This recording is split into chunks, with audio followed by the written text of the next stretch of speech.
Baik, Assalamualaikum warahmatullahi wabarakatuh.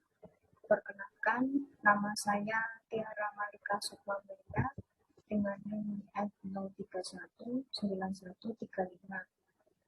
Di sini saya akan mempresentasikan materi analisis informasi keuangan dalam rangka ujian tengah semester analisis informasi keuangan kelas A.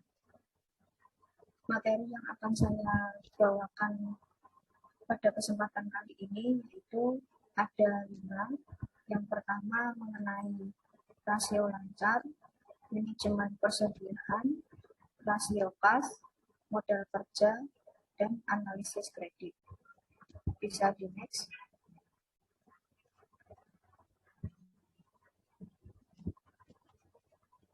Oke, jadi yang pertama mengenai rasio kas. Oh maaf, itu ada tipe, harusnya rasio lancar atau biasa disebut dengan current ratio. Jadi current ratio atau rasio lancar itu digunakan untuk mengevaluasi kemampuan perusahaan untuk membayar kewajiban jangka pendeknya seperti utang dan upah. Rasio lancar ini dihitung dengan membagi aset lancar dengan kewajiban lancar. Jadi kalau semakin tinggi hasilnya, maka semakin kuat posisi keuangan perusahaan. Pemilik usaha kecil pun itu juga harus memperhatikan rasio lancar ini untuk perusahaan mereka sendiri. Dan investor itu juga mungkin akan merasa berguna untuk membandingkan rasio perusahaan saat ini ketika mempertimbangkan saham mana yang akan dibeli. Bisa next.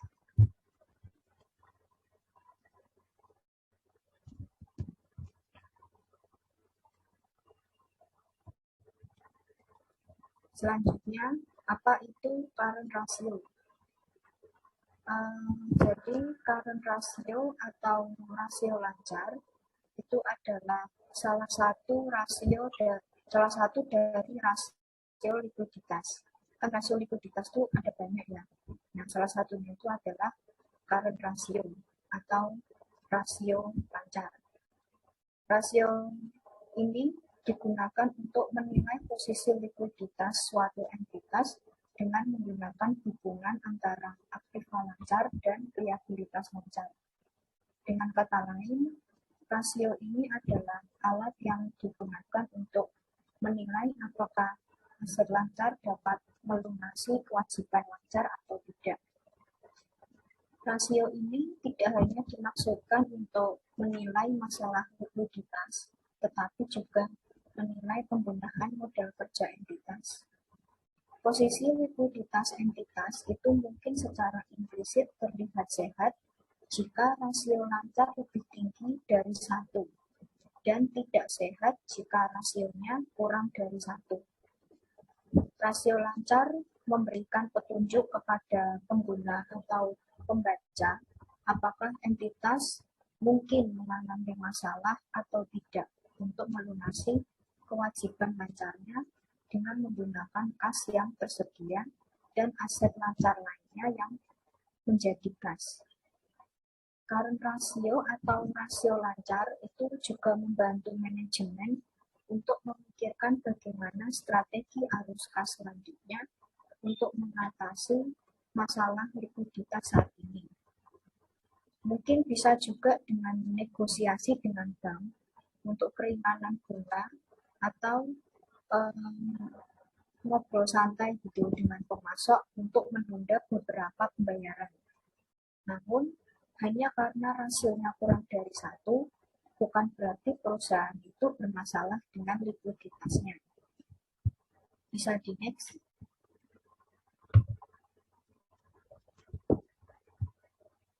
Nah, berikut ini adalah rumus untuk menghitung current ratio. Jadi seperti yang sudah saya sebutkan sebelumnya, current ratio ini adalah salah satu rasio likuiditas yang membandingkan antara aset lancar dengan kewajiban lancar. Jadi otomatis rumusnya itu adalah aset lancar dibagi dengan kewajiban lancar.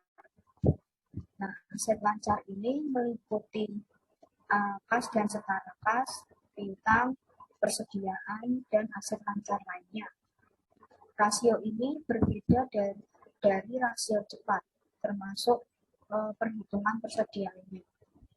Kemudian untuk kewajiban lancar itu seperti utang, akrual, utang bunga, dan kewajiban lancar lainnya. Nah, yang seperti yang sudah saya sebutkan, semua item tersebut adalah aset dan liabilitas yang liquid.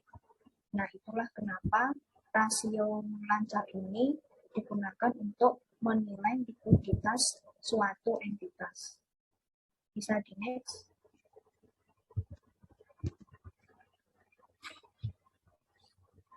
Nah, berikut ini adalah contoh perhitungan dari current ratio atau rasio lancar. Jadi misalnya ada perusahaan itu memiliki saldo aset lancar dan kewajiban lancar seperti yang ada di slide.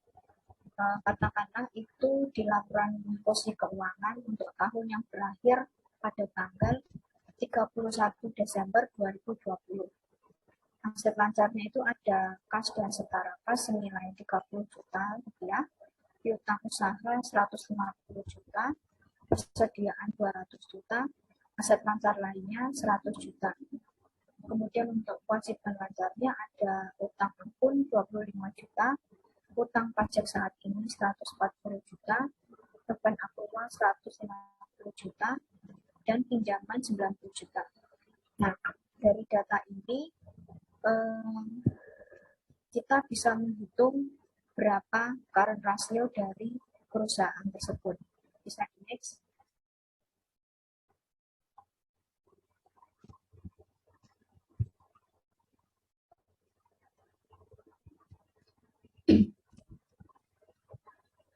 Oke, dari perhitungan atau data yang di di slide sebelumnya bisa dihitung dulu aset lancar dan kewajiban lancarnya. Aset lancarnya itu totalnya adalah 480 juta. Kemudian untuk kewajiban lancarnya itu adalah 405 juta. Jadi untuk current rasionya itu adalah 480 juta dibagi 405 juta. Hasilnya adalah 1,2. Bisa di next. Kemudian untuk analisis current ratio atau analisis rasio lancar. Konsep sederhana dari rasio lancar itu adalah bahwa perusahaan harus memiliki kas yang cukup untuk menutupi kewajiban lancarnya. Jika rasionya di atas 1 dalam analisis rasio likuiditas, itu berarti perusahaan aman untuk membayar kewajiban lancarnya dengan menggunakan aset lancarnya. Dan jika rasionya kurang dari 1, itu berarti perusahaan bisa kesulitan membayar utangnya tepat waktu pada kredito.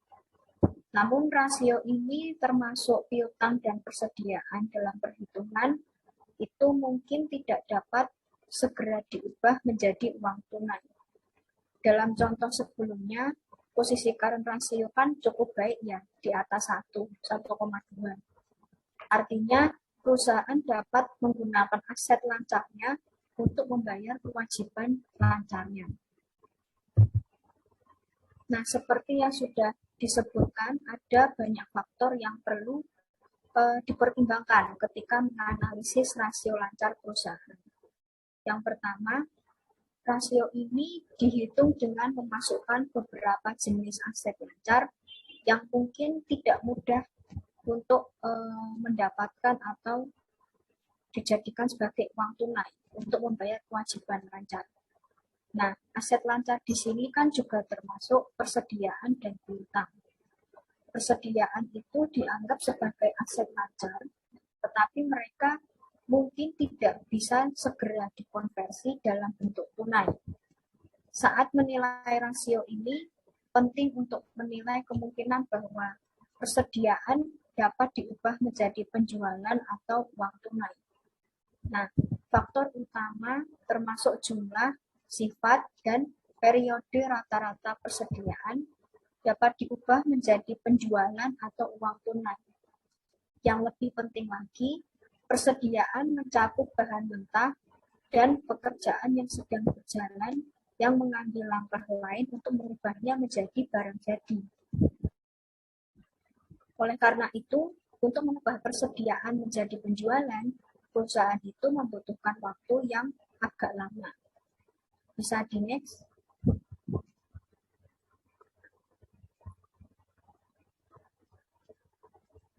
Kemudian mengenai batasan dalam menggunakan rasio lancar.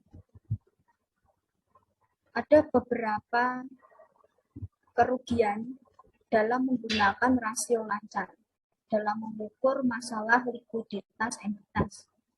Kekurangan atau batasan tersebut misalnya rasio lancar memasukkan persediaan ke dalam perhitungannya.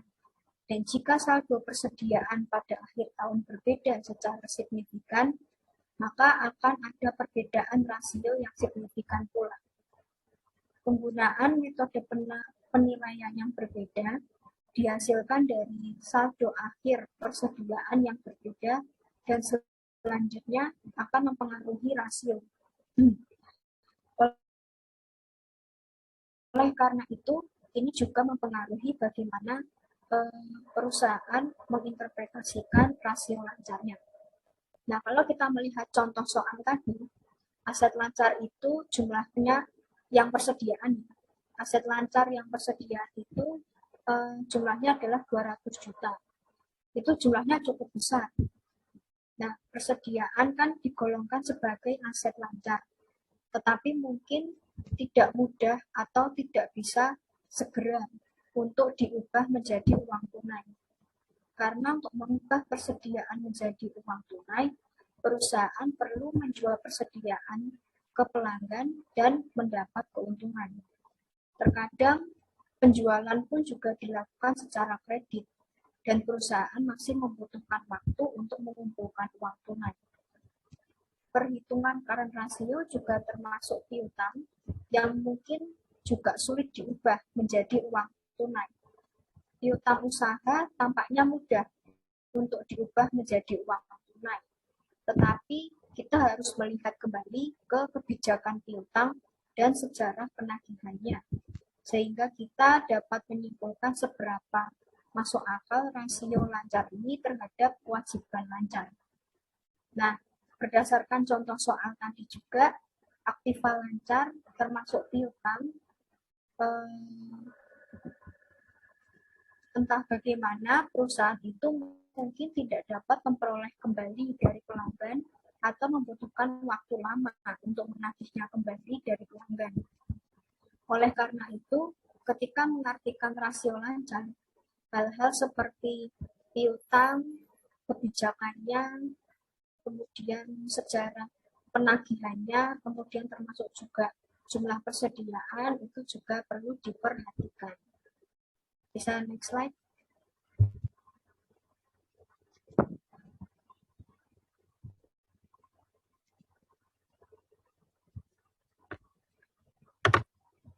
Oke, selanjutnya adalah manajemen persediaan. Jadi, manajemen persediaan itu adalah sebuah bagian dari perusahaan yang memiliki tugas untuk mengatur persediaan barang serta biaya terkait yang dimiliki oleh perusahaan.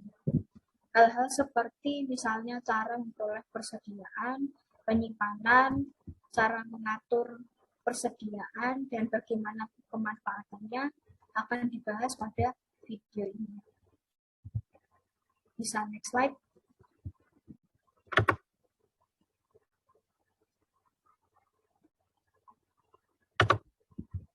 Yang pertama mengenai pengertian manajemen persediaan. Manajemen persediaan adalah pendekatan sistematis untuk memperoleh, menyimpan, dan mengambil keuntungan dari aset non-modal, termasuk bahan baku dan barang jadi, dengan jumlah stok yang tepat, di tempat yang tepat, pada waktu yang tepat, dan dengan biaya yang tepat.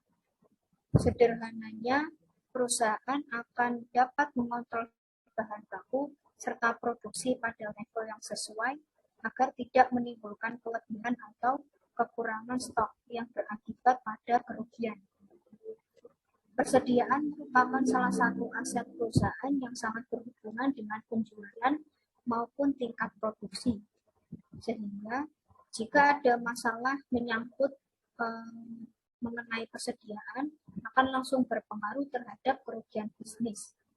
Oleh karena itu, penting bagi perusahaan untuk mengetahui mengenai manajemen persediaan. Bisa next slide.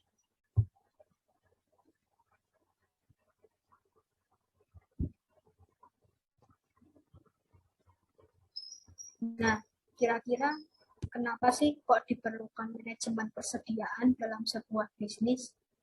Jadi, persediaan itu kan merupakan aset perusahaan yang nganggur dalam tanda kutip, atau lebih mudahnya aset yang disimpan dan menunggu untuk digunakan atau dijual. Contoh dari persediaan ini adalah persediaan barang dagang apabila perusahaan tersebut adalah perusahaan dagang. Dan kalau pada perusahaan manufaktur, lebih luas lagi mungkin seperti material atau bahan baku, barang setengah jadi, dan barang jadi. Untuk mengatur persediaan dagang ini bisa dibilang susah-susah gampang. Jadi jika persediaan yang ada yang jumlahnya itu berlebihan, maka persediaan tentunya menimbulkan pengeluaran yang tinggi. Karena itu, setiap barang yang disimpan pasti membutuhkan biaya yang tidak sedikit. Namun, jika persediaannya itu kurang, maka akan menghambat kegiatan produksi dan akhirnya menyebabkan kehilangan konsumen dan penurunan penjualan. Adanya ketidakpastian terhadap waktu pemesanan, pasokan dari supplier, hingga ketidakjelasan permintaan, semua perlu diatur agar tidak timbul dalam sebuah persediaan ini. Karenanya diperlukan manajemen persediaan agar semua hal yang saya sebutkan tadi bisa dikendalikan. Bisa di next.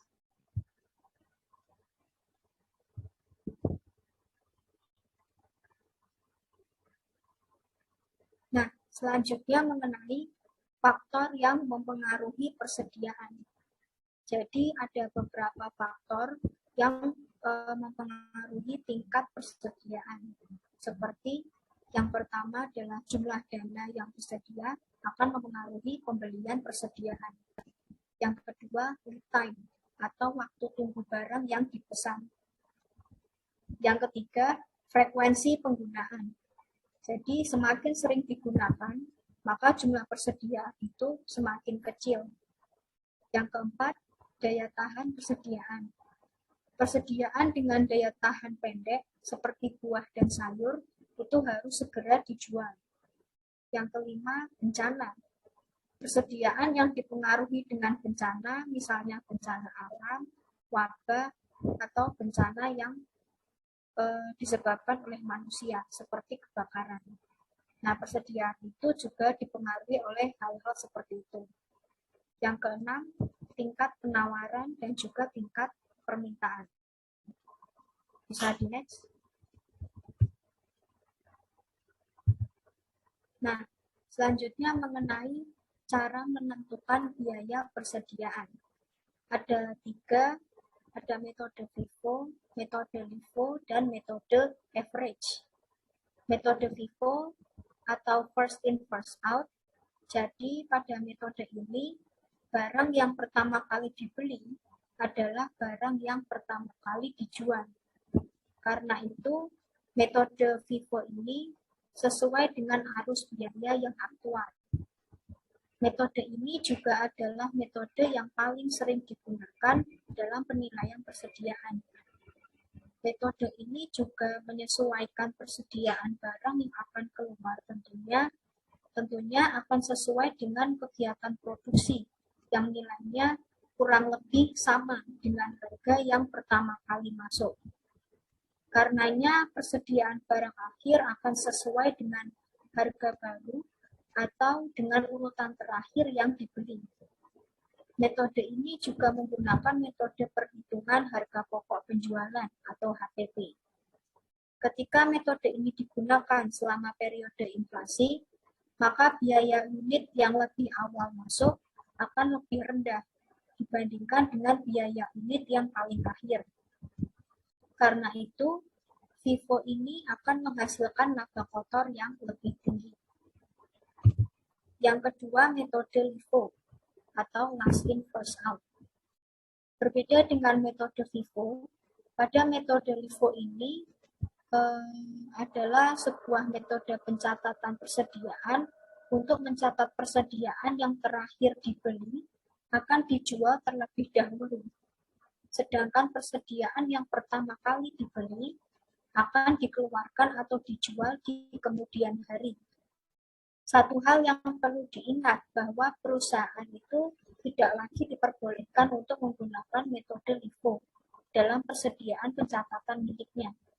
Jadi di era sekarang itu metode LIFO sudah tidak boleh digunakan. Hal ini karena dengan menggunakan metode ini, pajak perusahaan itu akan lebih kecil saat terjadinya inflasi. Yang ketiga ada metode average. Metode average ini adalah metode yang biasa digunakan untuk melakukan perhitungan biaya per unit persediaan dengan cara rata-rata yang terimbang. Caranya dengan membagi jumlah biaya barang yang tersedia untuk dijual dengan jumlah unit yang akan dijual, sehingga dapatlah biaya rata-rata per unit. Setelah mengetahui biaya rata-rata per unit, maka langkah terakhir adalah dengan menghitung persediaan akhir dan beban pokok penjualan. Nah, dengan manajemen persediaan, kita bisa mengelola persediaan dengan biaya yang rendah. Kemudian bisa di next. Nah, sekarang mengenai tujuan dan fungsi dari manajemen persediaan. Dapat diketahui bahwa tujuan dari manajemen persediaan itu adalah menyediakan persediaan dengan biaya yang minimum. Selain itu, perusahaan juga harus memastikan persediaan untuk kegiatan operasional seperti produksi, penjualan, dan layanan kepada konsumen tidak terganggu, meskipun biayanya minimum. Jadi tidak hanya itu saja, terdapat juga banyak tujuan lain yang dapat perusahaan manfaatkan dengan melakukan manajemen persediaan. Di antaranya, memastikan persediaan yang tersedia atau safety stock. Yang kedua, mengurangi risiko keterlambatan dalam pengiriman persediaan, serta risiko harga yang fluktuatif. Yang ketiga, memperoleh diskon dari pesanan dalam jumlah yang banyak. Yang keempat, menyesuaikan pembelian dengan jadwal produksi. Yang kelima, mengantisipasi perubahan yang terjadi pada penawaran maupun permintaan. Yang keenam, mengantisipasi permintaan mendadak. Yang ketujuh, menjaga jumlah persediaan yang hanya tersedia musiman, sehingga ketika barang sedang tidak musim, perusahaan masih memiliki persediaan. Yang kedelapan, mengawasi persediaan yang tidak sesuai dengan spesifikasi. Bisa dikembalikan ke supplier atau pemasok jika tidak cocok. Yang kesembilan, menjaga komitmen terhadap customer agar barang bisa diproduksi dengan waktu dan kualitas yang diminta. Yang ke-10, menentukan kuantitas persediaan yang harus disimpan untuk berjaga-jaga. Bisa di next. Nah, selanjutnya mengenai metode manajemen persediaan. Di sini ada 4, ada EOQ atau Economic Order Quantity, ada Periodic Review, ada Material Requirement Planning atau MRP, dan ada Just in Time atau GIT. Yang pertama mengenai Economic Order Quantity terlebih dahulu atau EOQ. Economic Order Quantity merupakan salah satu metode manajemen persediaan.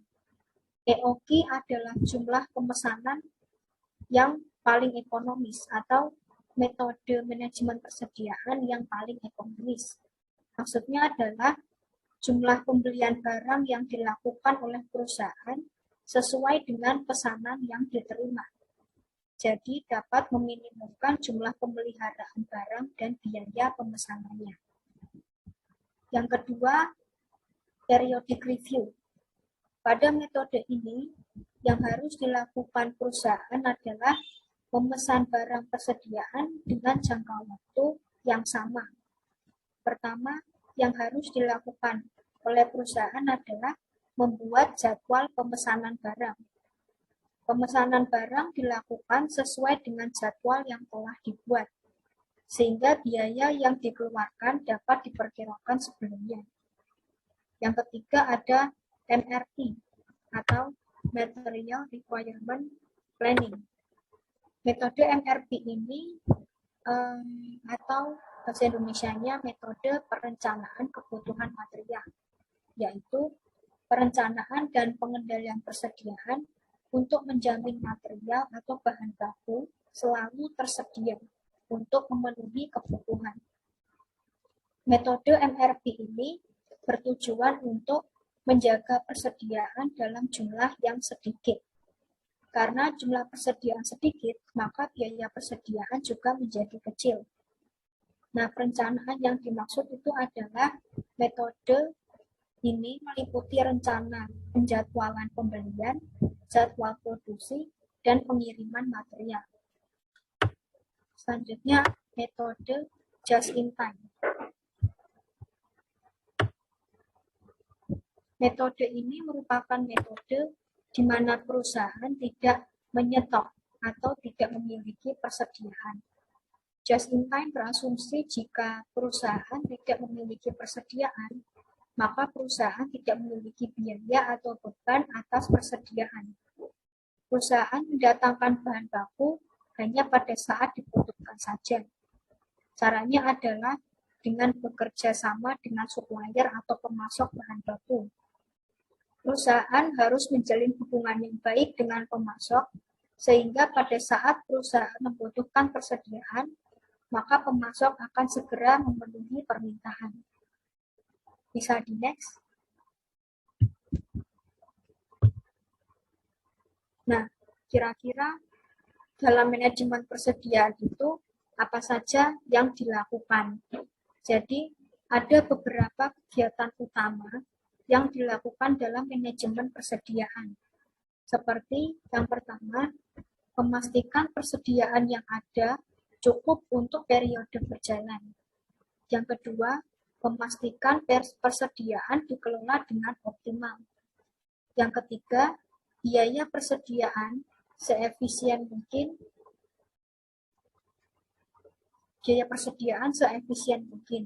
Efisiensi yang dimaksud di sini adalah perusahaan dapat memperkecil biaya persediaan. Nah, dari ketiga hal yang disebutkan tersebut, tujuan utama dari manajemen persediaan adalah melakukan efisiensi biaya, yang ujungnya itu adalah untuk membantu perusahaan dalam menghasilkan laba yang lebih optimal. Bisa di next. Selanjutnya mengenai rasio kas atau cash ratio. Nah, sebagai seorang wirausaha atau seorang pebisnis, itu seharusnya sudah banyak mengetahui perihal keuangan bisnisnya. Nah, untuk mengetahuinya secara lebih mudah adalah dengan menganalisa rasio keuangan. Namun, rasio keuangan sendiri terdiri ada beberapa jenis, dan salah satunya adalah cash ratio atau rasio kas ini. Bisa di next.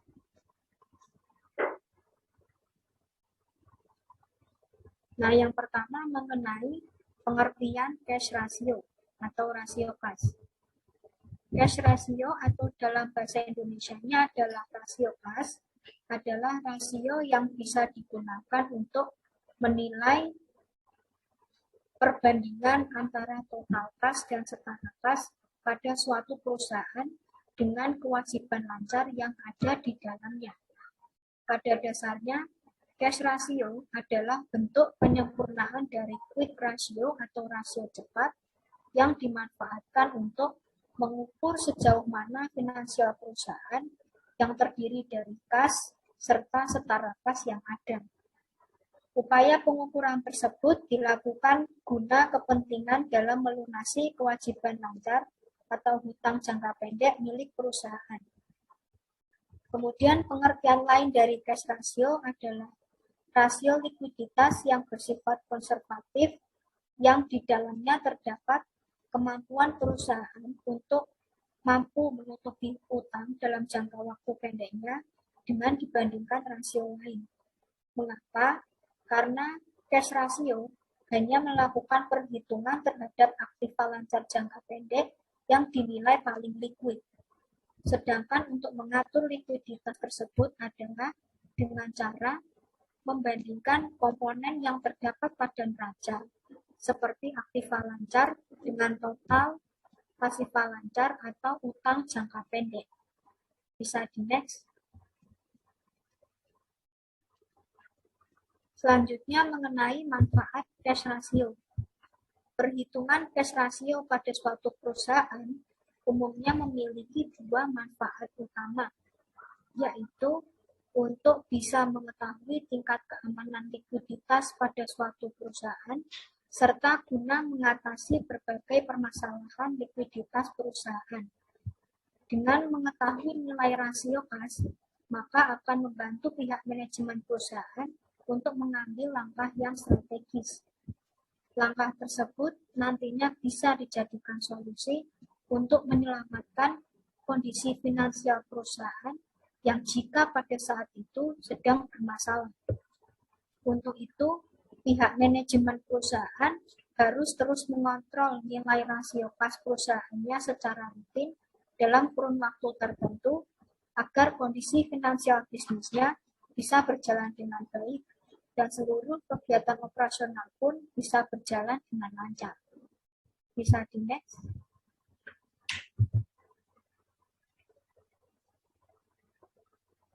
Nah, selanjutnya mengenai perhitungan cash ratio atau rumus dari rasio kas.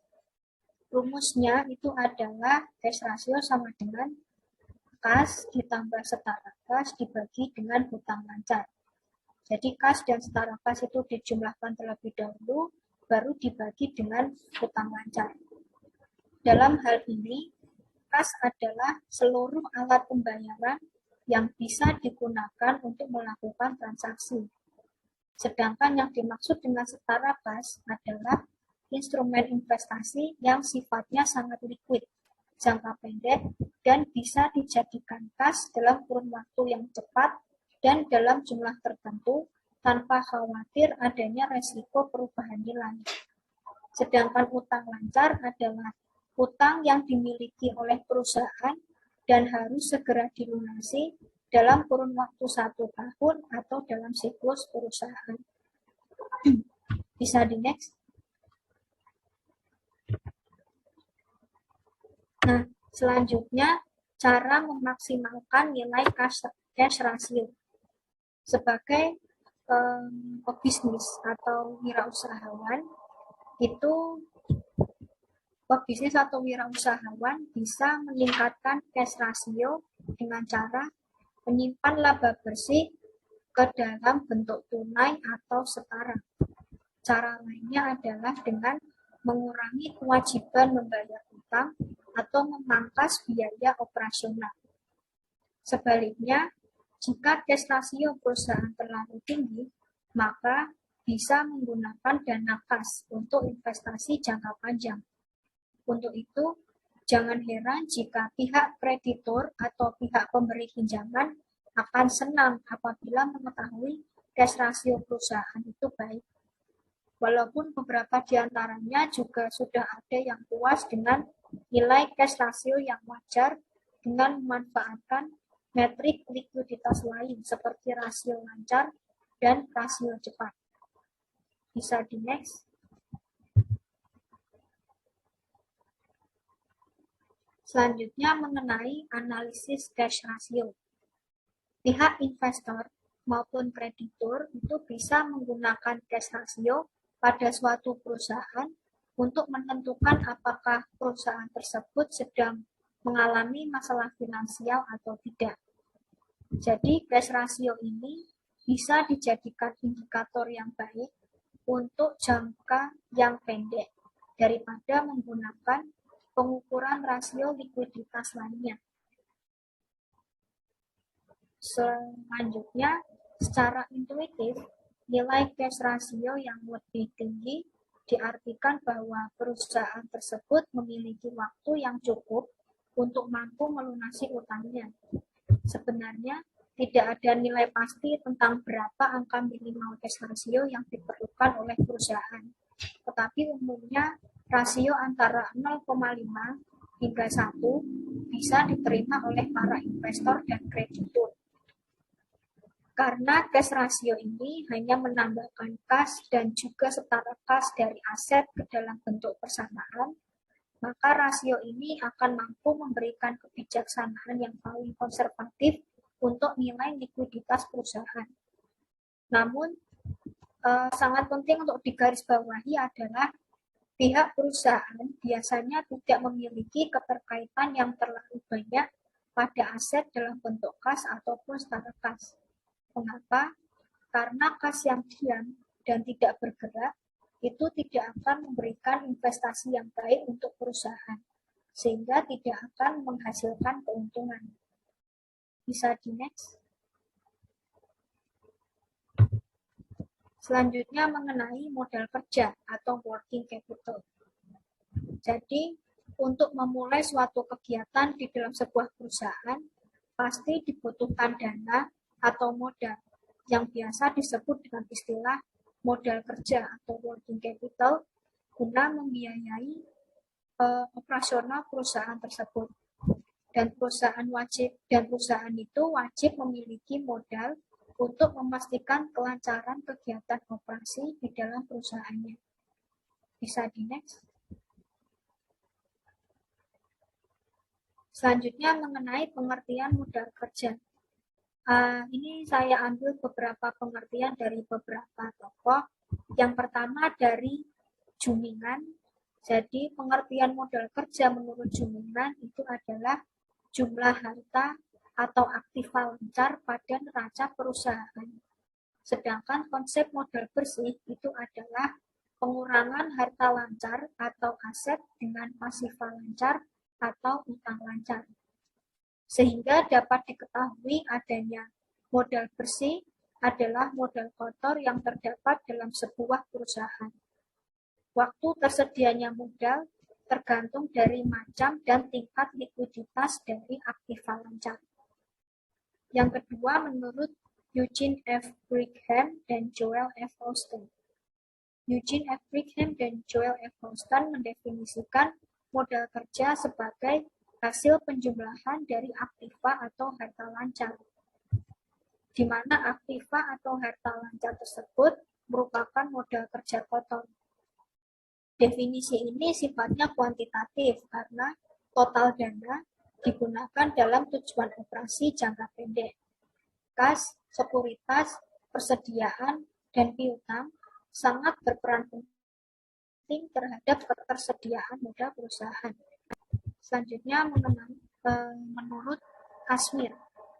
Menurut Kashmir, working capital merupakan dana yang digunakan untuk menjalankan kegiatan operasional perusahaan.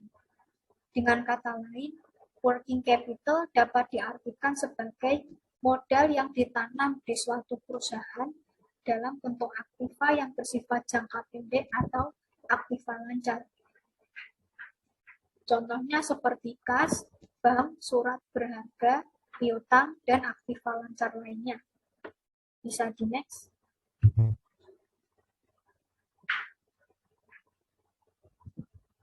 Selanjutnya mengenai jenis-jenis modal kerja. Modal kerja ini bersifat sangat vital bagi suatu perusahaan, karena dengan adanya modal, perusahaan dapat berjalan dengan semestinya. Setiap usaha atau bisnis yang dilakukan, baik itu bisnis kecil maupun bisnis yang besar, tentu saja membutuhkan modal untuk memulai bisnis tersebut. Nah, berikut ini adalah jenis-jenis modal kerja yang ada di dalam dunia usaha. Yang pertama, secara garis besar itu ada dua, ada permanent working capital dan variable working capital. Yang pertama, permanent working capital. Jenis yang pertama ini adalah merupakan modal yang secara terus-menerus atau berkelanjutan yang diperlukan untuk kelancaran usaha perusahaan. Dengan kata lain, permanent working capital merupakan hal yang harus tetap dimiliki perusahaan agar tetap dapat menjalankan fungsinya yang seharusnya. Permanent working capital memiliki beberapa jenis, yaitu primary working capital dan normal working capital. Primary working capital merupakan working capital atau modal kerja yang wajib ada di perusahaan sebagai jaminan kelancaran kontinuitas usaha yang dijalankan perusahaan. Yang kedua, normal working capital, yaitu presentasi dari jumlah working capital perusahaan yang dibutuhkan untuk perluasan produksi perusahaan yang normal. Selanjutnya ada variable working capital. Jenis selanjutnya ini itu modal yang jumlahnya selalu berubah seiring dengan perubahan kegiatan produksi dalam suatu perusahaan. Variable working capital sendiri dapat dibedakan menjadi beberapa jenis yang memiliki pengaruh yang berbeda-beda untuk perusahaan. Nah, jenis variable working capital ini yang pertama ada seasonal working capital, ada cyclical working capital, dan emergency working capital. Seasonal working capital yakni perubahan working capital atau modal kerja yang dipengaruhi oleh fluktuasi musim. Kemudian yang kedua, cyclical working capital, yaitu perubahan working capital atau modal kerja yang disebabkan oleh fluktuasi konjungtur. Yang ketiga ada emergency working capital, yaitu perubahan besaran working capital atau modal kerja yang penyebabnya tidak diketahui karena terdapat keadaan darurat. Bisa di next.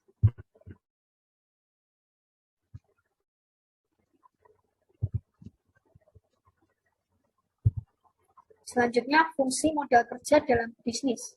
Nah, kira-kira fungsi dari modal kerja itu apa sih? Jadi sejatinya, suatu perusahaan itu dapat beroperasi lebih efisien dengan didukung oleh keuangan yang stabil dan memiliki modal yang mampu mencukupi kebutuhan perusahaan. Perusahaan akan mampu memenuhi segala kebutuhan dan kewajibannya dengan tepat apabila didukung oleh modal yang cukup. Nah, berikut ini adalah beberapa fungsi dari working capital atau modal kerja. Yang pertama, saat terjadi krisis, perusahaan akan terlindungi apabila terjadi penurunan nilai dari harta lancar jika perusahaan memiliki modal yang cukup. Yang kedua, dengan working capital, perusahaan dapat melayani pelanggan dengan lebih lancar dan cepat apabila perusahaan memiliki persediaan dalam jumlah yang banyak. Yang ketiga, menggunakan modal, perusahaan bisa melunasi semua kewajiban seperti pinjaman bank dan utang yang dimiliki dalam waktu yang tepat. Yang keempat, dengan adanya modal, perusahaan lebih leluasa memberikan kredit bagi konsumennya dengan mudah dan menguntungkan. Yang kelima, semua aktivitas perusahaan, baik itu internal maupun eksternal, dapat berjalan dengan lancar karena dipengaruhi oleh kondisi keuangan perusahaan. Yang selanjutnya, dengan adanya modal dapat menjamin kelancaran operasional perusahaan. Selanjutnya, modal yang cukup dapat menutupi kerugian yang terjadi dalam perusahaan tanpa memengaruhi kondisi keuangan perusahaan. Selanjutnya, dalam menjalankan suatu bisnis, tak lepas dari peran anggota. Dengan ketersediaan modal, dapat memenuhi hak pekerja dalam hal gaji, tunjangan, bahkan asuransi keselamatan kerja. Bisa di next. Nah, selanjutnya atau pembahasan yang terakhir mengenai analisis kredit. Nah, jadi ketika seorang atau ada perusahaan yang akan mengajukan pinjaman ke bank, pasti sering bertemu dengan staf yang berprofesi sebagai analisis kredit. Nah, perlu diketahui bahwa seorang atau peran analisis kredit itu cukup vital dalam dunia perbankan dan juga dalam dunia keuangan. Bisa di next.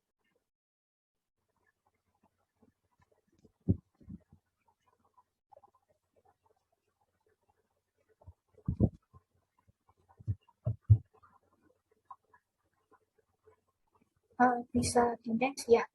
Jadi yang pertama pengertian analisis kredit.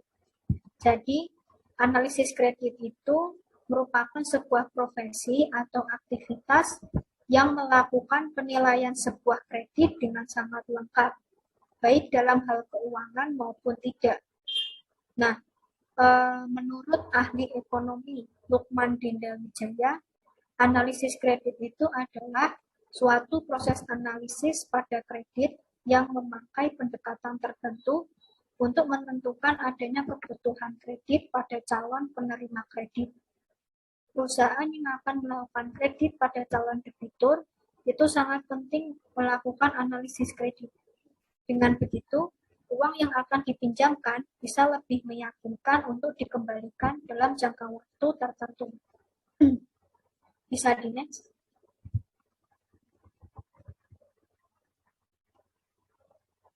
Nah, selanjutnya mengenai kira-kira seorang analisis kredit itu tugasnya apa.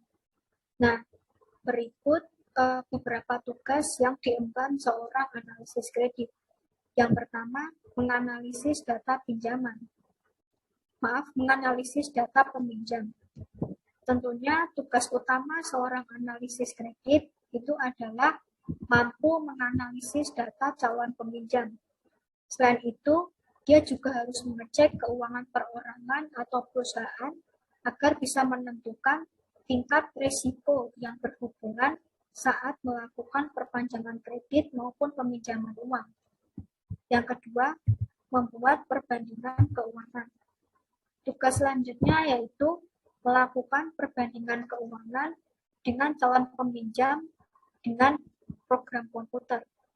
Hal ini dilakukan agar bisa melakukan evaluasi mengenai kondisi keuangan calon peminjam sehingga bisa disimpulkan apakah dia itu layak diberikan kredit atau tidak.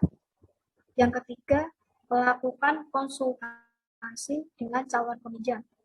Layaknya seorang konsultan, analisis kredit itu juga harus bisa melakukan konsultasi pada calon peminjam.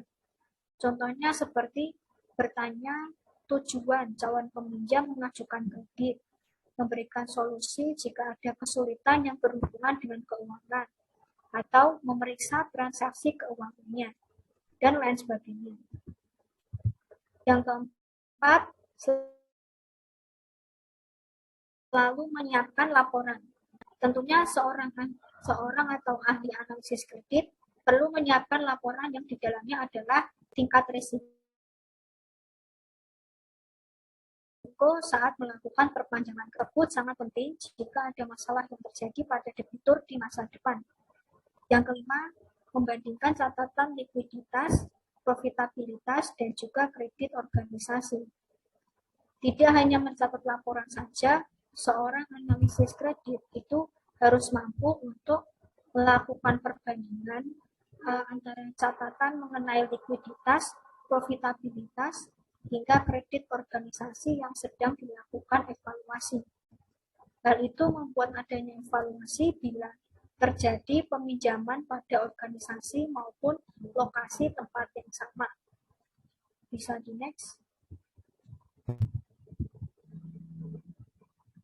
Nah, yang pertama, yang selanjutnya, prinsip dalam analisis kredit. Jadi dalam analisis kredit itu ada beberapa prinsip yang harus diterapkan.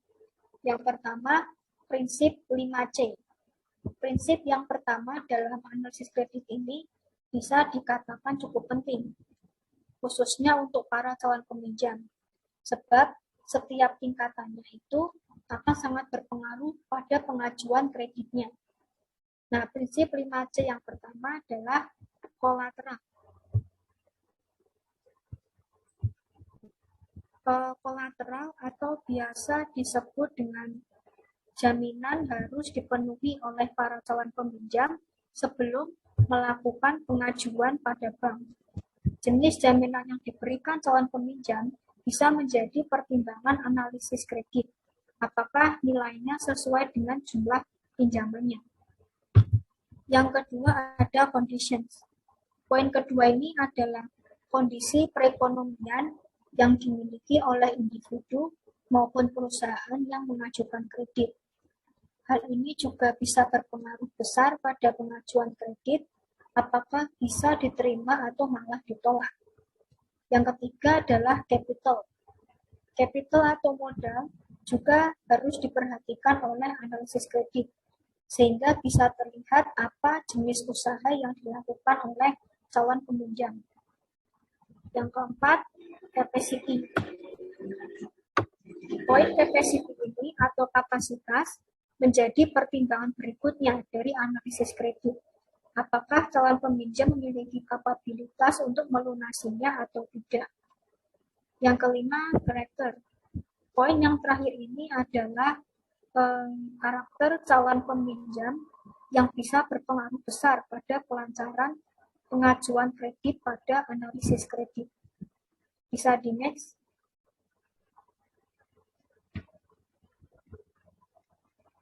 Kemudian prinsip yang kedua itu adalah prinsip 4P.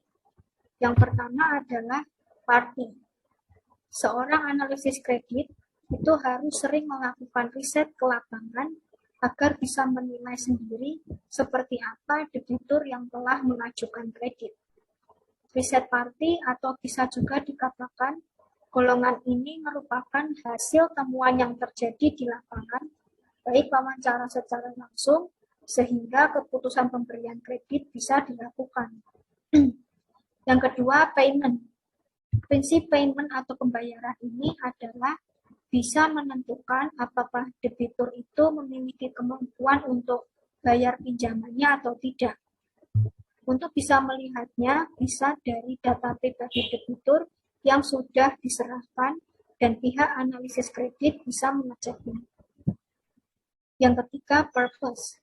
Saat calon debitur meminjamkan kredit, maka dia harus memberikan purpose atau tujuan yang jelas. Semakin meyakinkan tujuan yang diberikan, maka semakin besar juga kredit yang akan dicairkan. Yang keempat ada personality. Tidak jauh berbeda dengan prinsip sebelumnya, bahwa personality atau kepribadian calon debitur juga ikut menentukan lolos tidaknya pengajuan kredit. Disinilah analisis kredit harus mampu membaca kepribadian seseorang. Bisa di next.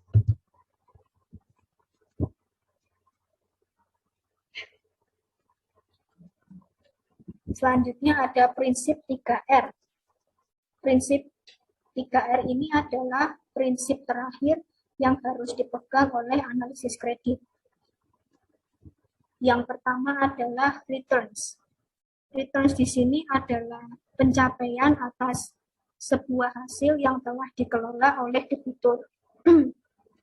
Dengan melihat poin ini, analisis kredit bisa melihat apakah hasil yang diperoleh dapat menutupi kredit yang dipinjamkan atau justru sebaliknya. Yang kedua adalah repayment. Pada poin analisis kredit ini harus bisa menilai kira-kira dalam jangka waktu berapa lama debitur bisa membayar kembali pinjamannya. Selain itu, poin ini juga menentukan apakah kredit bisa dicicil atau justru bisa dikembalikan sekaligus. Yang ketiga, risk bearing ability. Pada poin terakhir ini, sang debitur harus mengetahui apakah dia bisa menanggung resiko apabila terjadi hal-hal yang tidak diinginkan. Biasanya, dengan modal yang kuat, usahanya bisa bertahan lama dengan pesaing lainnya. Dari sisi analisis kredit pun juga harus bisa bertanggung jawab dengan meminta jaminan pada debitur sehingga kredit bisa dikembalikan sepenuhnya. Bisa di next.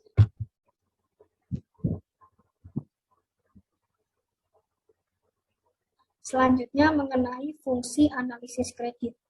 Jadi dari profesi analisis kredit ini memiliki beberapa fungsi. Yang pertama, sebagai dasar bagi bank dalam menentukan tingkat suku bunga kredit dan jaminan yang disyaratkan untuk dipenuhi nasabah. Yang kedua, sarana untuk pengendalian risiko yang akan dihadapi bank. Yang ketiga, syarat kredit dan sarana untuk struktur, jumlah kredit, jangka waktu kredit, sifat kredit, tujuan kredit, dan sebagainya. Yang keempat, sebagai bahan pertimbangan pimpinan atau direksi bank dalam proses pengambilan keputusan. Yang kelima, sebagai alat informasi yang diperlukan untuk evaluasi kredit. Bisa di next. Yang selanjutnya mengenai pertimbangan yang dilakukan seorang analisis kredit. Yang pertama yaitu keamanan kredit atau safety, yaitu harus benar-benar diyakini bahwa kredit tersebut bisa dilunasi kembali. Yang kedua, terarahnya tujuan penggunaan kredit atau suitability, yaitu kredit akan digunakan untuk tujuan yang sejalan dengan kepentingan masyarakat atau sekurang-kurangnya tidak bertentangan dengan peraturan yang berlaku. Yang ketiga, menguntungkan atau profitable, baik itu bagi bank berupa penghasilan bunga maupun bagi nasabah, yaitu berupa keuntungan dan makin berkembangnya usaha. Bisa di next.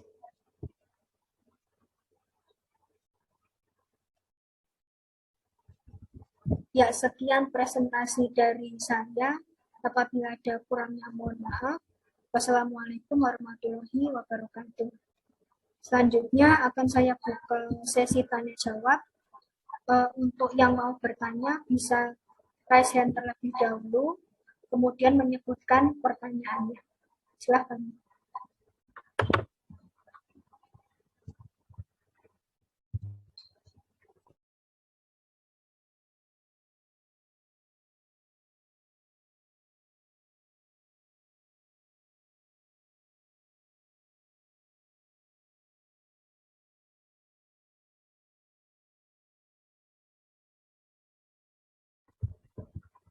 Baik, pertanyaan dari Mbak Zahra Amalia, bisa disebutkan pertanyaannya? Baik, saya Zahra Amalia, izin bertanya. Jadi dari yang sudah dipresentasikan tadi, saya ingin bertanya, sebenarnya apa yang menyebabkan kredit itu bermasalah? Terima kasih. Oke, pertanyaannya itu saja atau ada lagi? Ada lagi. Sama tolong dijelaskan terkait dengan contoh perhitungan modal kerja dalam suatu bisnis. Oke, baik. Pertanyaan dari Mbak Zahra, langsung saya jawab ya. Jadi, yang pertama mengenai apa yang menyebabkan kredit itu bermasalah. Jadi ada beberapa faktor yang menyebabkan kredit itu bermasalah. Yang pertama, faktor kelemahan. Kelemahan di sini juga macam-macam. Bisa dari kelemahan bank dan kelemahan nasabahnya. Kelemahan bank itu bisa dalam bentuk kelemahan dalam menganalisis, sehingga salah dalam membuat keputusan pemberian kredit. Selanjutnya bisa juga kelemahan bank dalam melakukan pengawasan. Kemudian untuk kelemahan nasabah sendiri, kelemahan dalam menggunakan dana pinjaman. Yang kedua, mengenai faktor moral. Nah, faktor moral itu bisa contohnya adalah tindakan internal bank yang dengan sengaja tidak menerapkan prinsip kehati-hatian. Kemudian tindakan internal bank yang dengan sengaja tidak menerapkan praktek perbankan yang sehat. Yang ketiga, tindakan nasabah yang dengan sengaja untuk merugikan bank. Kemudian faktor ketiga itu ada faktor keadaan. Ada beberapa faktor yang menyebabkan kredit bermasalah.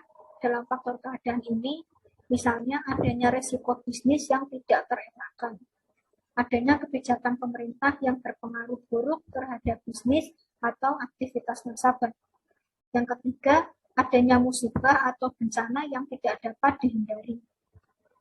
Nah, jadi faktor-faktor penyebab yang berasal dari pihak internal bank adalah faktor yang dapat ditiadakan atau setidaknya diminimalkan. Untuk itu, dari pihak bank sendiri itu juga wajib menerapkan manajemen kredit yang baik. Nah, kemudian ada faktor lain lagi,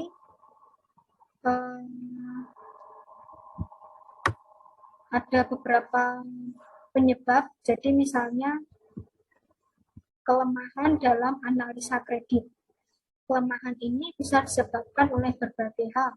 Yang pertama, lemahnya kebijakan dan SOP analisa kredit. Yang kedua, kurangnya kemampuan pegawai dalam hal analisa kredit.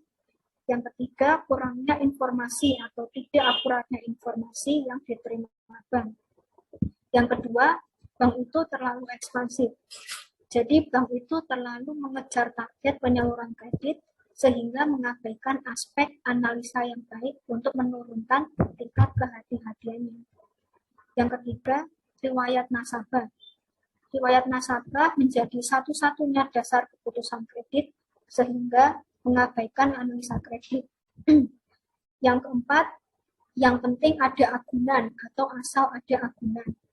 Jadi bank itu hanya melihat agunan sebagai dasar keputusan pemberian kredit, sehingga faktor-faktor analisa lainnya itu terabaikan. Yang kelima, realisasi kredit yang tidak tepat waktu. Keputusan dan pencairan kredit yang terlalu lama menyebabkan nasabah tidak dapat mengalokasikan dananya sesuai dengan kebutuhannya. Yang keenam, plafon kredit yang tidak sesuai kebutuhan nasabah. Plafon kredit yang terlalu kecil menyebabkan nasabah tidak dapat menggunakan dananya dengan optimal, sehingga mungkin akan menghambat usahanya. Tapi plafon kredit yang terlalu besar juga menyebabkan nasabah tidak dapat memenuhi kewajibannya. Nasabah dapat menggunakan seluruh dananya secara produktif atau bahkan tergoda untuk membelanjakannya dalam bentuk yang tidak produktif. Kemudian pertanyaan kedua itu mengenai contoh perhitungan modal kerja dalam bisnis. Oke, jadi working capital atau modal kerja itu sangat berperan penting dalam dunia kerja dan bisnis, terutama dalam proses peningkatan mutu perusahaan. Working capital ini tentu saja memiliki tahapan perhitungan tertentu untuk mengetahui laba kotor, utang perusahaan, hingga jumlah laba bersih atau keuntungan yang didapat oleh perusahaan selama menjalankan usahanya. Nah, berikut ini adalah beberapa tahapannya. Yang pertama itu perlu menghitung aktiva lancar terlebih dahulu. Aktiva lancar merupakan harta dalam sebuah perusahaan yang nilainya diubah dalam periode 1 tahun menjadi uang tunai. Aktiva lancar tidak hanya berupa uang tunai, melainkan dapat berupa piutang dagang, persediaan, dan biaya dibayar di muka, yang termasuk golongan akun jangka pendek. Di dalam laporan perusahaan, aktiva lancar itu biasanya ditampilkan di laporan raja. Yang kedua, menghitung utang lancar. Kewajiban yang harus dibayar dalam batas waktu tertentu disebut sebagai utang lancar. Nah, di dalam laporan raja, akun utang lancar perlu ditampilkan. Akun yang termasuk dalam golongan harta lancar, yang termasuk dalam golongan utang lancar itu adalah utang dagang, wesel bayar, dan utang yang perlu dibayar. Selanjutnya, menghitung modal kerja bersih. Tahapan ini adalah tahapan terakhir yang digunakan untuk perhitungan working capital atau modal kerja dengan menggunakan rumus yang umum, yaitu mengurangkan aktiva lancar dengan utang lancar. Contohnya misal ada PT X itu memiliki kas lancar sebesar 100 juta dan utang lancarnya senilai 54.653.000. Nah, dengan rumus yang saya sebutkan tadi, yaitu mengurangkan aktiva lancar dengan utang lancar, maka PT X memiliki working capital atau modal kerja sebesar 100 juta dikurangi 54.653.000, yaitu 45.347.000. Jadi, cara untuk menghitung modal kerja itu yang pertama adalah menghitung aktiva lancar terlebih dahulu, kemudian menghitung utang lancar, kemudian nanti dikurangkan antara aktiva lancar dengan utang lancarnya. Seperti itu, Mbak Zahra. Apakah ada feedback? Sudah cukup jelas, Mbak Tiara. Terima kasih penjelasannya. Terima kasih juga Mbak Zahra untuk pertanyaannya. Selanjutnya, ada Mas Rehan. Silakan Mas Rehan. Iya, makasih. Jadi saya punya 2 pertanyaan. Langsung saja intinya. Yang pertama, bagaimanakah cara menafsirkan cash ratio? Dan untuk pertanyaan kedua adalah, apa saja faktor perubahan pada cash ratio? Terima kasih. Oke. Jadi 2 pertanyaan itu ya, Mas Rehan. Langsung saya jawab. Yang pertama, bagaimana cara menafsirkan cash ratio? Jadi, seperti yang sudah saya jelaskan sebelumnya, bahwa cash ratio itu adalah rasio likuiditas yang paling ketat, karena di dalamnya itu hanya akan menggunakan aset yang likuiditasnya paling tinggi, yaitu kas dan setara kas. Suatu perusahaan itu akan dikatakan memiliki uang yang cukup untuk membayar tagihan jangka pendek jika nilai cash rasionya adalah 1 atau 1,0 kalau bentuknya desimal. Nah, sedangkan jika nilainya kurang dari 1,0, maka artinya perusahaan tersebut tidak memiliki kas atau setara kas yang cukup untuk membayar tagihannya. Dan jika nilainya lebih dari 1, maka bisa dipastikan bahwa perusahaan itu mempunyai jumlah kas yang cukup untuk membayar kewajibannya. Kemudian pertanyaan kedua, yaitu apa saja faktor yang bisa merubah cash ratio. Oke, jadi ada beberapa faktor ya Mas Rehan yang bisa mempengaruhi cash ratio. Yang pertama dari industrinya itu sendiri. Jadi setiap industri itu memiliki norma yang berbeda untuk rasio kasnya. Jika beberapa industri sedang memiliki cadangan kas yang rendah, bisa jadi hal tersebut dikarenakan terlalu sering industri tersebut menggunakan uang tunainya untuk membeli inventaris, sehingga nilai cash rasionya kurang dari 1,0. Nah, untuk hal ini, perusahaan pada industri tersebut harus mampu menyimpan uang tunainya agar bisa membayar seluruh kewajibannya, sehingga nantinya bisa menyentuh nilai arus kas 1,0. Yang kedua, resiko. Jadi pebisnis itu harus memiliki sikap yang toleran terhadap toleran yang rendah terhadap resiko. Kemungkinan besar akan menyimpan seluruh uang tunainya untuk berjaga-jaga. Sedangkan pemilik bisnis yang memiliki sikap toleransi yang tinggi terhadap resiko, kemungkinan besar akan menggunakan uang tunai cadangannya untuk membeli aset lain yang tidak efisien. Yang selanjutnya mengenai pertumbuhan. Jadi suatu perusahaan yang tengah mengalami pertumbuhan yang sangat cepat, kemungkinan besar akan menyimpan uang tunainya secara ekstra untuk membayar kebutuhan operasional yang saat itu tengah berkembang pesat. Yang keempat, kondisi ekonomi. Jadi apabila di lingkungan ekonomi atau politik pada suatu negara menjadi tidak jelas arahnya, maka akan banyak perusahaan yang mencairkan uangnya untuk bisa meningkatkan cash rasio mereka. Yang kelima, rasio kas yang tinggi.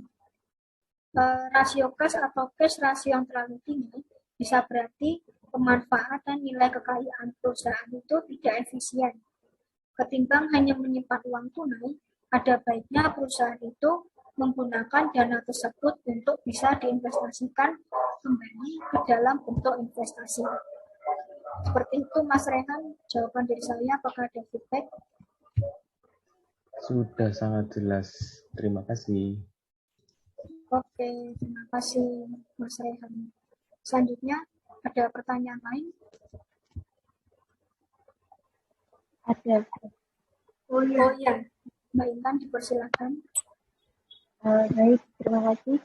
Di sini saya mau memberikan 2 pertanyaan. Yang pertama, dalam menentukan biaya persediaan, cara manakah yang paling sering digunakan dan apa alasannya? Yang kedua, dalam metode manajemen persediaan, metode manakah yang paling sering digunakan dan apa alasannya? Terima kasih. Oke, baik Mbak Intan. Terima kasih untuk pertanyaannya. Langsung saya jawab ya.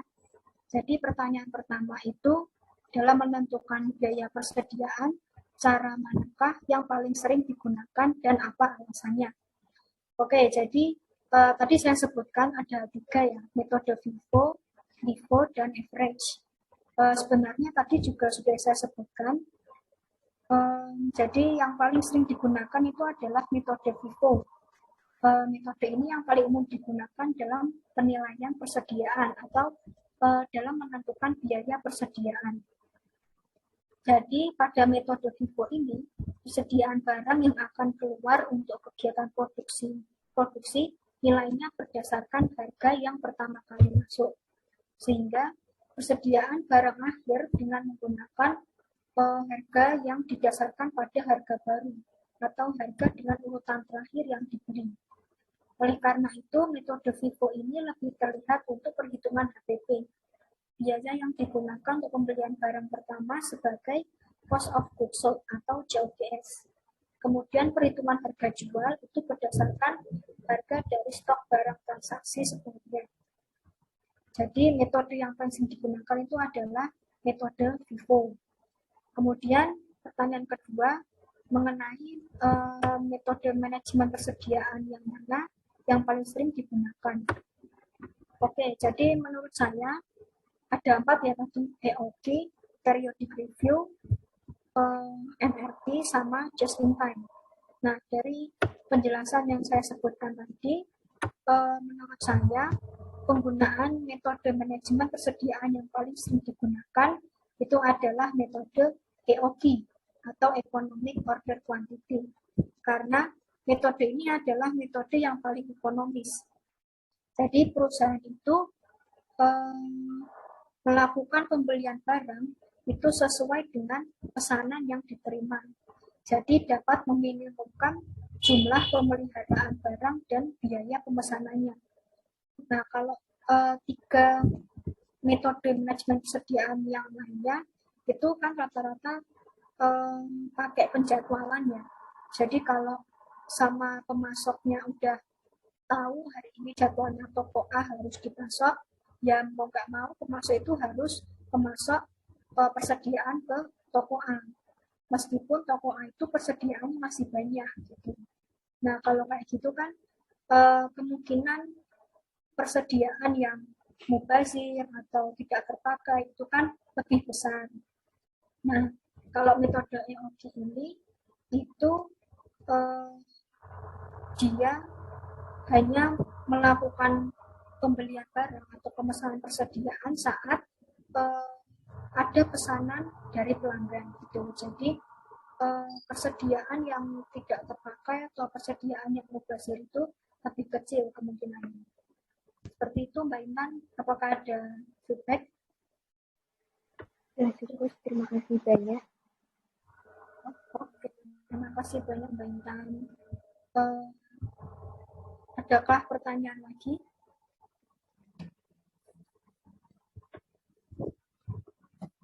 Oke, sepertinya sudah cukup ya pertanyaannya. Kalau begitu, sekali lagi saya ucapkan terima kasih kepada partisipan yang sudah join dalam video saya.